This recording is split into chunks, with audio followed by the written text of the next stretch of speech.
제가 죄를 지었습니다. 죽을 죄는 아니고 진짜 죄를 졌어요. 어느 날이었습니다. 어느 곳 방문하게 돼서 차를 몰고 가는데 그날따라 제 차의 전후 좌우에 있는 차들이 속도를 좀 내더라고요. 뒤에 차는 너무 바짝 붙여서 몰고 있었고 속도를 일부러 좀 줄이면 그때뿐이지 더 위험해져서 그냥 흐름에 맞춰서 같이 차를 몰았습니다. 사고 나는 거 원치 않았기 때문이죠. 근데 어떻게 되었을까요? 며칠 뒤에 스피드 딱지가 날아왔어요. 예, 죄를 졌어요. 세상을 이렇게 따라가면 죄를 짓게 되어 있다는 것 실감을 했습니다. 세상 따라가면 죄 짓게 되어 있고요. 필경은 사망이라는 것을 딱지를 보며 생각을 했습니다. 그래도 저는 좀 낫습니다. 어느 날 뉴스에서 10대들이 차를 두 대로 나누어서 길을 가다가 앞차가 이제 천천히 간다고 갓길로 몰아붙이고 폭력을 행사했답니다. 거기까지도 낫지요. 그리고도 분이 덜 풀려서 톨게이트에 멈춰선 차에 다시 달려가서 또다시 차를 부쉈답니다. 근데 아이러니한 것은 그 차에는 태권도 사범이 타고 있었대요. 그냥 속수무책으로 당했답니다. 더욱더 황당한 것은 그 차는 시비가 붙었던 차가 아니라 동일 차량이었을 뿐이래요. 그 차로 오해해서 아이들이 일을 저질렀답니다. 그냥 세상을 따라가도 죄를 짓게 되지만 작정하고 달려드는 사람에게는 당할 재간이 없는 게 세상입니다. 묻지마 폭행도 그렇지 않습니까? 사묘라면 지나갈 수밖에 없는 길이에요. 차 타고 가지란 속편한 소리가 되지 않아요. 그 길에서 만난 그 어떤 누군가가 의도적으로 해를 가한다고 하면 당한 사람의 입장에선 아무리 속이 편하고 신앙이 좋아도 한동안 마음에서 속상할 겁니다. 거기까지만 돼도 좋지요. 사람들이 작정하고 네가 잘못했다고 우기고 달려들면 아무리 아니라고 해도 소용이 없습니다. 신앙에도 그런 경우도 있지요. 우린 대체적으로 잘못했으니까 벌 받는다라고 하는 사고를 가지고 삽니다. 예수님 당시에도 일반적으로 수용된 신앙에 의하면 하나님께서는 나쁜 자를 벌하시고 의로운 자를 보상하시고 고통은 하나님께서 주시는 심판이다. 이렇게 믿었습니다. 그래서 유대인들은 병이나 고난의 원인이 인과론적으로 판단을 해서 죄 때문이다. 죄의 결과다. 그렇게 생각을 했어요. 질병과 죄를 서로 연결시켰습니다. 그러나 오늘 본문에서 예수님께서는 그 전통적인 사고를 넘어서 이 문제를 다른 관점으로 접근하고 계십니다. 우리 몸은 조금만 불편해도 사는 것이 괴롭고 어렵습니다. 그 고통과 불편 가운데서 앞을 못 보는 것만큼 답답하고 고통스러운 게 또 있을까? 그런 생각을 해봐요. 오늘 본문에 나면서부터 소경된 자가 있습니다. 그 사람을 보고 제자들이 물었습니다. 저 사람이 맹인이 된 것이 누구의 죄 때문입니까? 그러자 9장 3절에서 예수님께서는 이 사람이나 그 부모의 죄로 인한 것이 아니라 그에게서 하나님이 하시고자 하는 일을 나타내고자 하심이라 이렇게 말씀하고 계세요.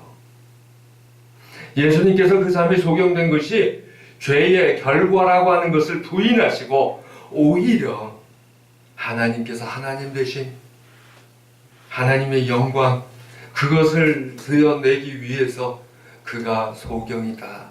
이렇게 말씀하고 계세요.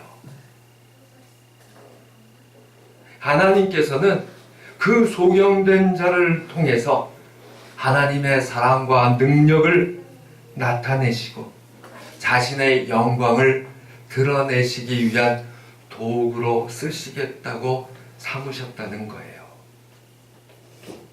이 대답으로 예수님은 죄와 벌, 죄와 병, 이 인과론적인 접근을 섭리와 고난의 문제로 방향을 바꾸셨습니다. 한마디로 얘기해서 고통도 하나님의 은혜일 수 있다는 거예요. 그 고통이 오늘 이 본문에서는 육체의 고통입니다. 우리의 눈과 마음과 생각이 가지는 고통이에요. 내가 억눌리고 견딜 수 없는 그 고통이란 말입니다. 근데 그것이 은혜다라고 얘기하셨기 때문에 예수님은 소경을 고쳐 주셨습니다. 그 사람을 불러서 침으로 진흙을 이겨서 눈에 발라주시고 실로암에 가서 씻게 하셨습니다. 그리고 그 사람이 보게 되었습니다. 이로써 제자들의 의문과 논쟁은 초점이 잘못된 것이다. 머릿속의 생각으로 아무리 따져봐도 그건 소용이 없다. 하나님의 영광 앞에서는 아무 쓸모없다는 것을 보여주셨어요. 예수님께서는 소경을 치유하셔서 은혜가 무엇인지를 보여주셨습니다. 누가복음 4장 18절 19절에서 말씀하세요. 주의 성령이 내게 임하셨으니 이는 가난한 자에게 복음을 전하게 하시려고 내게 기름을 부으시고 나를 보내사 포로된 자에게 자유를 눈먼 자에게 다시 보게 함을 전파하며 눌린 자를 자유롭게 하고 주의 은혜의 해를 전파하게 하려 하심이라. 예수님께서는 자신이 메시아이시며 성경에 일렀던 이 말씀을 이루신 자라는 것을 보여주셨어요. 그러면 그 하나님 나라는 누구의 것입니까? 눈뜬 자의 것이에요. 그런데 사람들은 자신의 생각과 판단에서 그 하나님 나라가 자기 거와 다르다고 얘기를 해요. 거부합니다. 본문 앞에 8절을 보니까 8절부터 소경이었던 사람과 그의 이후 13절부터는 바리새인의 질문, 18절부터는 부모에게 질문, 24절부터는 소경이었던 사람을 향한 질문, 그리고 35절부터 소경이었던 사람에게 하신 예수님의 질문, 40절부터 바리새인을 향한 예수님의 말씀, 이렇게 계속 이어져 가고 있어요. 문제는 그 앞에 나오는 이 바리새인들의 질문이 몰라서 하는 질문이 아니라는 데 있습니다. 다분히 악의적인 태도에서 출발하는 질문이었어요. 일반 사람들이 가지고 잘못된 생각 지식은 잘못된 인간관계를 낳습니다. 신앙에서도 법이나 형식을 앞세워서 남을 판단하는 일체의 율법주의적 태도는 오늘 본문으로 바꿔 얘기하면 왜 안식일에 소경을 고쳤느냐? 시비를 거는 모습으로 되고 하나님 나라를 볼 수 없습니다. 바리새인은 소경의 치유로 인해서 예수님의 정체성에 대해서 다시금 의구심이 떠올랐어요.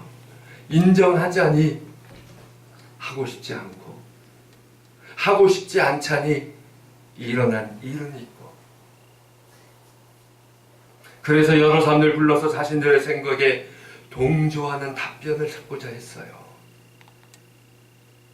문제는 여기에 나오는 부모와 그리고 소경되었던 자의 이웃들이 불완전한 신앙을 가진 사람들이었다는 겁니다. 소경이었던 사람의 부모와 같이 의심을 하는 사람들이에요. 아니, 자신의 아들이 눈뜬 거 예수님 때문이라는 거 왜 부모가 몰라요? 알죠. 그런데 그것을 인정하고자 하니까 질문을 던지는 바리새인들의 그 눈치가 인정하면 회당으로부터 출교당할 것 같다. 이런 생각에서 대답을 회피했어요. 예수님을 멀리 했습니다. 법보다는 주먹이라는 말처럼 눈앞의 권세들이 너무 크게 보인다는 거예요. 예수님이 아니라 세상을 바라봅니다. 그래서 좋은 일이 일어난 거 보면서도 두려워합니다. 오늘날 갈수록 사람들이 교회에 나오지 않습니다. 갈수록 사람들이 놀러 가는 거, 즐기는 거 좋아합니다. 거기 같이 어울리지 않으면 자기는 떨어져 나간 사람처럼 느껴질 수도 있습니다. 그러나 예수님을 멀리하면 하나님 나라와 은혜는 떠나게 되어 있어요. 오늘날에는 예수님을 마음으로 믿는데 입술로 고백하고 시인하면 현실적인 어려움을 겪는다 스스로 계산하고 인정하지 않는 사람들이 있습니다. 다시 말해서 신앙 가지는 것은 좋은데 손해보는 건 원치 않는다는 거예요. 그래서 여전히 세상 가운데 머물러 있습니다. 아니면 그냥 교회 조용히 슬쩍 갔다가 나오는 사람으로 만족합니다. 신앙과 세상 사이에서 어중정한 그러한 위치에 서 있는 사람들이 너무 많아요. 성경은 이러한 사람도 불신자와 동일하다고 하십니다. 이들이 예수님 만나지 못하고 하나님의 구원의 은혜를 체험하지 못한다, 이렇게 말씀하시는 거예요. 누굽니까? 신앙에 갈등하고 목말라 하는데, 그리고 여기 오면 은혜가 있다, 좋겠다 생각은 하고 인정은 하는데 오기 꺼려하는 바로 여러분들의 전도 대상자 아니겠어요? 여러분들께서 많은 분들이 저한테 그 얘기를 하세요. 다 좋은데 막 하면서 작은 교회를 안 오고 뭐 어쩌다고 안 온다. 그래서 하나님 나라 못 봐요, 그 사람이. 내가 그거 인정해야 전도도 돼요. 반대로 나는 여기 나와 있는데 정말 나는 하나님 나라를 만나고 있습니까? 아니라고 한다면 어쩌면 내가 바로 그 소경된 자의 부모나 아니면 이웃 사람들과 똑같은 어정쩡한 위치에 서 있는 사람 아니겠어요? 여기 오니까 사람들이 그러죠. 응답이 즉각 오고, 즉각 정도가 아니라 엄청나게 빠르고, 안 풀리던 문제도 풀리고, 하나님의 응답이 온다. 시인하는 사람이 하나님 나라 봐요. 은혜와 역사는 일어났는데 그것을 시인하고 받아들이는 사람이 있고 계산 뜨고 피하는 사람이 있어요. 주신 거는 아는데 내가 받고 싶은 은혜 아니라고 해요.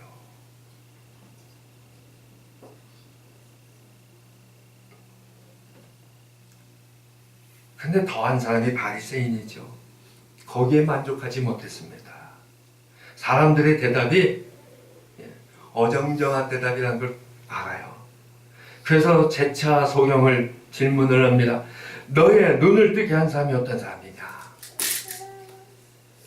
근데 소경의 대답에서 자신의 눈을 뜨게 한 사람에 대한 호칭이 변하기 시작한 걸 봐요. 11절에서는 예수라 하는 그 사람. 자매는 막장 드라마 아니에요. 실컷 고쳐달라고 해놓고 고쳐주고 나니까 예수라는 그 사람이 고쳤어요. 이야, 세상에 은혜도 이렇게 모른가. 근데 17절 가니까 이제 선지자라고 대답을 해요. 바리새인의 입장에선 원하는 대답이 아니에요. 그래서 그를 쫓아내려고 합니다.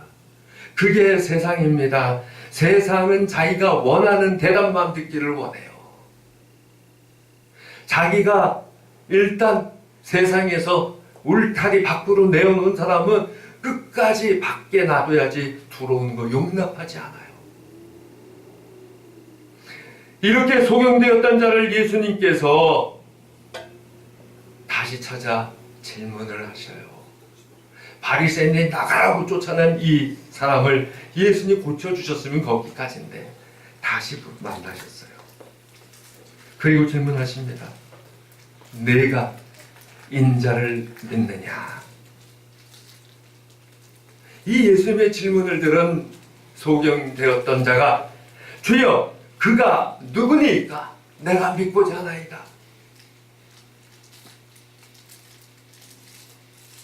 예수님께서 나다라고 하지 않으셨어요. 보니까 뭐라고 하니 너하고 지금 말하고 있느니라. 이 말씀은 뭔가요? 어떤 다른 세상의 존재, 내가 머릿속에서 떠올리는 신에 대한 관념, 그것이 아니라 바로 지금 나와 만나시고 함께 하시는 분이 하나님이시라는 것을 그에게 전하고 계시는 거예요. 그래서 지금 너하고 말하고 있는 사람이다.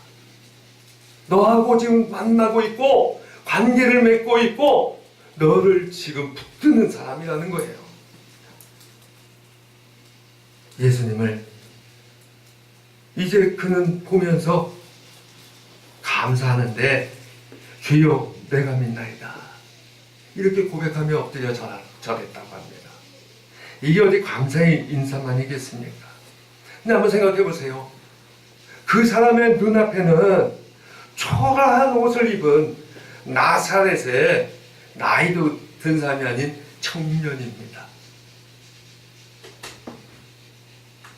그에게서 그러나 하나님의 영광을 그는 보고 인정을 했기 때문에 주여 내가 믿나이다 고백하고 무릎 꿇을 수 있었다는 거예요. 아무리 보이는 것이 그냥 세상 사람인데 그냥 세상 사람도 아니고 하찮아 보이는 사람인데 그 안에서 하나님을 만난 것 인정했다는 거예요. 믿음의 눈을 떴습니다. 예수님을 하나님의 아들로 믿는 그 믿음이 진정 구원받는 믿음이에요. 비록 그가 전에는 소경이었으나 이제는 누구보다 눈이 열렸는데 단순히 육체의 눈만 열린 것이 아니라 믿음의 눈이 열렸어요. 예수님에 대한 바른 신앙 고백을 하게 되었다는 겁니다. 누가 소경입니까? 예수님이 바리새인 향해서 다시 던지는 도전적인 이 질문이에요. 누가 소경이냐? 믿음의 눈을 뜨지 못한 사람이 소경입니다. 아까 얘기했던 전도 대상자예요. 교회 오자고 하는데 딴소리 하는 사람, 믿음의 눈이 닫혀있는 사람이었어요. 어쩌면 여기 나와 있어도 그냥 결연히 한다면 내 믿음의 눈은 닫힌 게 되는 거예요. 지금 은혜가 시작되었는데 자기 것으로 받아들이지 못하는 그런 사람도 있다는 겁니다. 왜 바리새인들은 예수님을 바르게 보지 못했습니까? 눈앞에 기적이 일어났는데 자신이 가진 기준으로 그리스도를 판단했기 때문이에요. 그리스도는 이런 모습이 되어야 된다고 자신들이 굳게 믿고 있기 때문이에요. 자신들이 바라는 바가 이루어지는 게 하나님의 나라라고 생각하기 때문에 믿음의 눈을 뜰 수가 없었다는 거예요. 그렇게 되면 될수록 점점 더 그리스도와 하나님의 나라는 멀어져 가게 되어 있습니다. 빛이 임해도 좋아하지 않습니다. 거절합니다. 불신앙에 빠져 있어도 보기를 원하지 않습니다. 그리고 오히려 더 큰 소리 냅니다. 내가 왜 장님이냐? 예수님께서는 내가 그 세상의 빛이다 라고 말씀하셨어요. 빛이 있어도 깨닫지 못하면 바리새인일 뿐입니다. 자신은 경건하게 사는 것 같고, 자신은 누구보다 도덕적인 것 같고, 자신은 누구보다 열심으로 세상을 사는 것 같아도 결코 하나님 만나지 못하는 바리새인입니다. 그들은 보지 못하는데 자신들은 보고 있다고 거짓말하는 구원받지 못하는 자들입니다. 그 죄는 그의 안에 계속 그대로 남아있어요. 그래서 예수님께서 그 점을 지적하십니다. 41절, 너희가 맹인이었더라면 죄가 없으려니와 본다고 하니 너희 죄가 그대로 있느니라. 자신이 보지 못하는 거 그냥 인정했다면 오히려 눈을 뜨는 긍휼을 만날 수 있었을 것인데, 그 점을 인정하지 않으니까 죄 가운데 있을 수밖에 없다는 거예요. 신앙에서도 더욱더 그래요. 자기가 생각하는 이상적인 모습들이 누구나 갖고 있어요. 신앙에서 소망으로 내가 이렇게 되어야지 하는 그 어떤 것은 좋은데, 이상향을 만들어 놓는데 자기가 이루어져야 될 문제가 아니라 신앙은 이런 게 이상이야. 자기하고는 관계없이 얘기하는 사람들 많아요. 그리고 그 신앙을 따라가라고 그래요. 그냥 죄 가운데 있게 됩니다. 그래도 사람들은 깨닫지 못해요. 그래서 다시 물어요. 그러면 우리도 맹인인가? 이거는 몰라서 묻는 게 아니지 않습니까? 불쾌하다고 예수님한테 시비 거는 거예요. 너 지금 나한테 시비 건 거지. 지금 너 나한테 들으라고 한 말이지. 내가 맹인이란 말이야? 멱살을 잡을 기세인 거예요. 이들의 모습이 우리에게는 신앙적인 그 자만심이 얼마나 무서운지 경고하고 있어요. 거기에서는 하나님의 긍휼하심을 입을 기회가 없습니다.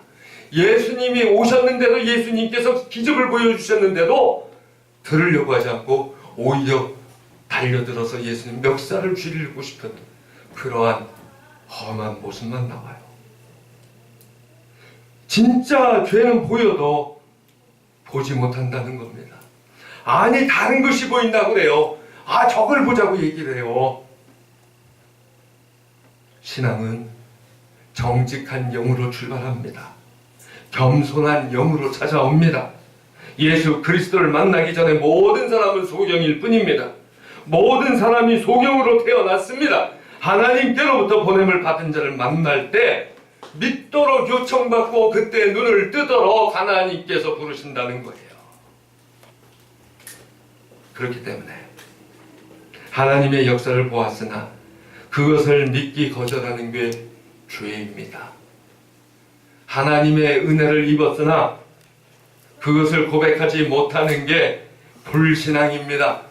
나면서부터 소경이었으나 빛이신 예수님을 만나서 눈을 뜨고 참 빛이신 예수님을 하나님의 아들로 고백하는 사람이 있는가 하면 세상의 불안과 눈치 때문에 인정하지 못하고 고백하지 못하는 자도 있습니다. 또한 모세의 율법을 알고 있고 눈을 떴다고 자부하는 이들, 그들이 가진 지식과 종교적 신념 때문에 오히려 영적인 소경이 되어서 예수님의 실체 알지 못하고 영생의 길을 알지 못하는 자가 됩니다. 보기를 원하시기 바랍니다. 믿음의 눈을 뜨시기 바랍니다. 오늘 소경에게 임했던 그 은혜가 무엇입니까? 그는 평소처럼 길에 나가서 그냥 앉아서 구걸하고 있었어요. 근데 그런 우리 주님 예수님께서 찾아주셨습니다. 은혜 아닌가요? 육신의 그 고통, 눈을 뜨지 못한 그 소경으로 인해서 아무것도 할 수 없는 그 고통으로부터 해방시켜 주셨습니다. 있을 수 없는 은혜죠. 그것만으로도 엄청난데 세상의 집요한 해코지로부터 다시 보호해 주셨어요. 다시 만나셨단 말이에요. 그리고 나아가서 영적인 눈까지 뜨게 해주셨어요. 예수 그리스도에 대한 바른 신앙의 고백, 하나님의 나라 보고 싶다면, 내가 정말 축복받고 은혜 받기를 원한다면 내가 먼저 영적 소경인 것을 인정하시기 바랍니다. 주님의 자비를 구하시기 바랍니다. 빛 가운데 나오는 자가 될 때 축복은 임하게 되어 있어요. 영적인 눈이 떠져서 온전히 예수님을 바라보기 바랍니다. 그러려면 지금이 바로 은혜인 것을 고백해야 돼요. 소경은 그대로 자기의 터전에 나가서 길에서 구걸을 했지만 그게 은혜였어요. 예수님이 만나주셨단 말이에요. 여러분이 오늘 무슨 일을 하고 어제까지, 아니 교육이 바로 직전까지 어떤 생각을 하고 있었든지 간에 여기에 부르시고 나오게 하신 것 은혜란 말입니다. 다 함께 시편 34편 15절로 20절 함께 찾아봅니다.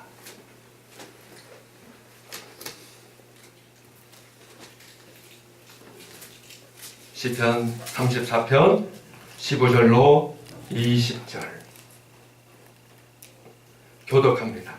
여호와의 눈은 의인을 향하시고 그의 귀는 그들의 부르짖음에 기울이시는도다.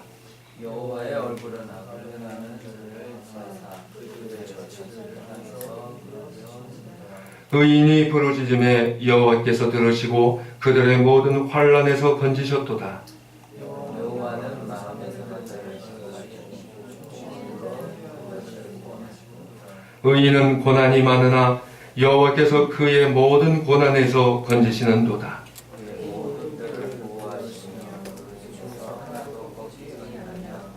아멘. 아멘.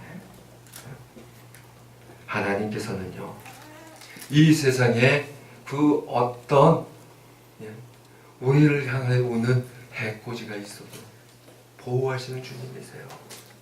지금까지도 지켜주신 하나님이신데 오히려 얼마나 더 좋은 것을 우리한테 지금 허락하실까? 기대되는 것도 인정하는 거예요. 아, 이제 이것이 안 되면 나 어떻게 할까? 아니요. 하나님이 더 좋은 길로 인도하시려고 지금에 있는 길에서 바꾸시는 거예요. 아니, 내가 지금까지 잘 나가고 있는데 왜 이 교회냐고요? 더 좋은 걸로 바꾸시는 거예요. 내가 지금 하는 게 쉬운 것도 있고 어려운 것도 있고 여러 모습일 수 있어요.